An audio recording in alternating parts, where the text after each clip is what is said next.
What you're going to do is you're just going to relax right here for your break, but look at my neck. Alright, look at my legs. They're being activated. I'm resting. I'm not wasting too much energy, but I'm still activating.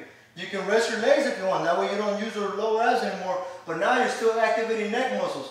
Another thing you can do is work out your neck muscles by saying yes. After you get done with saying yes, go ahead and go say no. If you get tired of saying no, say yes. This is what it looks like. No, yes. Alright? And notice what's going on in my neck. I'm activating those neck muscles, alright? Anyhow, we're going to go ahead and move on to the next. That's enough of a break for you guys. We're going to go ahead and move to the next one. The next one we're going to do an easy one since that was a little bit challenging. Alright, we're going to go ahead and do the standing bicycle, alright? This is really good for obliques, alright? Whole entire abs, core, lower back. Alright, so what you're going to do is you're going to put your hands on top of your head. You don't need to interlock your hands behind like that, because then you're going to pull on your neck naturally. You're going to pull on it, so don't do that. Just have it like so, like that. That way you don't pull your neck. Elbow to knee, that's what you're going to concentrate. You're going to bring your knee up to that elbow, not down to the knee. Alright, don't go down to the knee like this. That's nothing.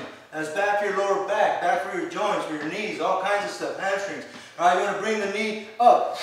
Alright, when you do that, when you bring the knee up, you're using the hip flexor, but you're also using obliques, alright, love handle, lower abs, a lot of lower abs when you bring those knee ups, like that. And then you're crunching into it on the top, so you're using all kinds of obliques, a little bit of lats, a tiny, tiny bit, but it's mainly obliques and a lot of lower back from overextending it right there. Alright, so here we go. Get ready, get into that X position, and go. Nice and smooth. You don't want to go slow, you don't want to go fast. Alright, you want to work against gravity. Notice how I'm bringing my knee up fast. I'm bursting it up quick.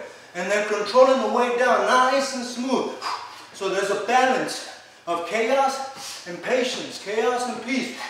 Burst and smooth, gradual movement to control the whole time. Notice I'm twisting the whole way. Notice I'm on my toes. You don't have to be on your toes, but that makes it more challenging. More of a balancing act, more core, more ligaments and tendons being activated, more stabilizing muscles, stuff like that. So you're activating calves. Alright, we're almost done. And 5, 4, 3, 2, 1. Blast yourself with oxygen. Breathe in through your nose, out through your mouth. A few times, really nice and deep. Shake it out. Notice how I'm not standing still. I'm not just going like that because I have ADHD or anything like that, going crazy.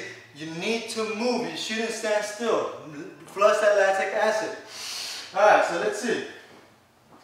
The next one we're going to do, once again, no weights. Eventually you can use weights for this one if you want, but we're not going to use any weights.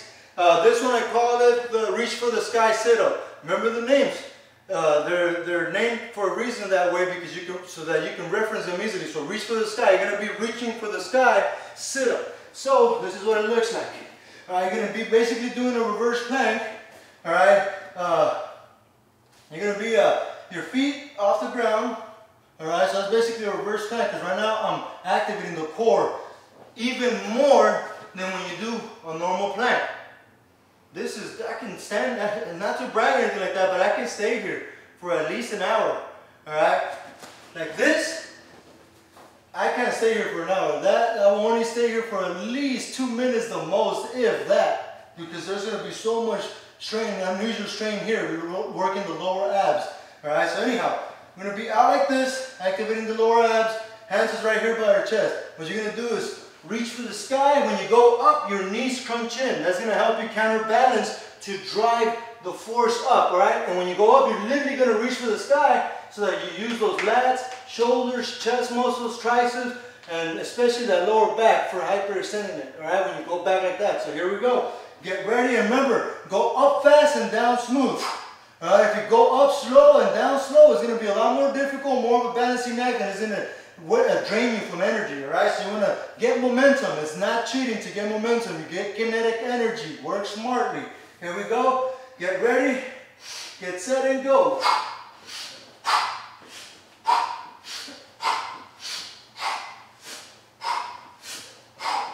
this is what it looks like from the front.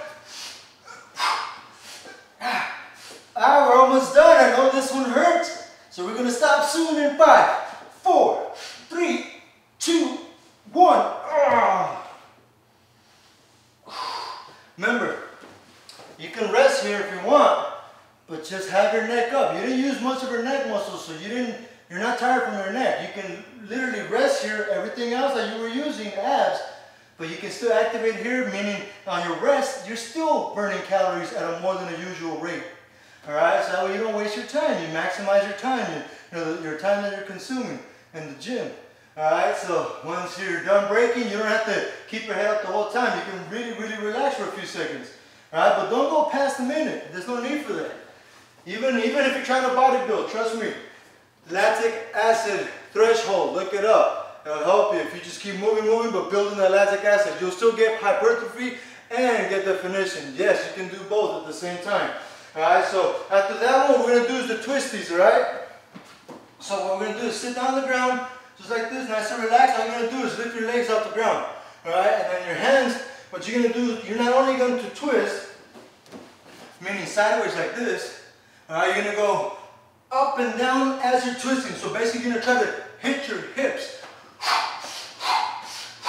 And notice how I'm twisting as much as I can. Basically I'm throwing my elbow up forward, all right? That's gonna stretch out that lats, the obliques, the lower back. All right, so get ready. Remember, don't keep your feet still. It's way difficult that way. Use your feet for momentum, all right? Use the counterbalance. If you're going that way, throw it that way, so once you get to the end, you can retract a lot quicker, all right? And get momentum like so. Keep going, keep going. This is what it looks like from the side. We're almost done. I know you feel the burn. Keep going. Keep breathing through your nose, out through your mouth. In through your nose, out through your mouth. In 5, 4, 3, 2, 1. Trust me, you're gonna feel it. I feel that burn. So remember, you don't want to just sit in place. I'm gonna shake it off. Flush that lactic acid. Blast yourself with oxygen in through your nose, out through your mouth, as you're shaking everything. Tapping, stimulating any which way. Whatever it takes for you to recharge again and relieve that freaking burning sensation, the lactic acid, do it by all means. But do keep breathing though. Regulate that heart rate. Get it back to normal, nice and slow. You want to stay relaxed the whole time, even through chaos. You want to be chaotic, yes, burstful with your movements.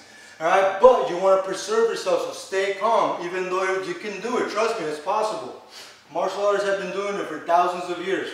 Alright, so let's see. We got a few more exercises to go and then we'll be done.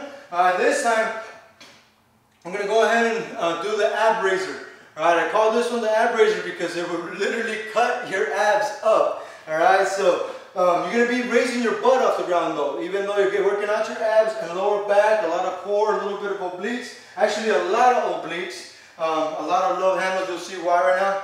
Alright, so what you're going to do first is lay down flat, and you're going to make an L shape with your body, meaning this way and this way. And you want to stay like that the whole time. Alright, you don't want to go all the way down here because then you're getting more momentum. And yes, it's somewhat good, it's more difficult, but then you're wasting more energy. So eventually, if you want to challenge yourself, go ahead and go a little lower, but I don't recommend it even for advanced. I still don't like to waste energy and bring my feet down to gather momentum and this and that. It's not going to do much for you. So keep your leg like that, keep yourself in an L shape, and get your butt off the ground the whole time. Pretend the